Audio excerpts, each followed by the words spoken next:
Hi friends, this video shows how to delete or uninstall YouTube app from kids profile. See, right now I am inside the kids profile kid 1. Here you can see the YouTube app.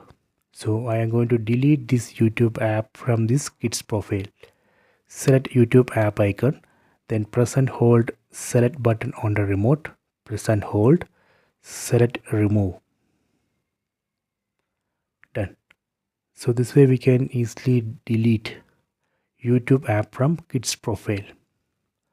Okay, so later if you want to add that YouTube app, you can again go to manage apps, enter Google pin, and here go down. Here you can select YouTube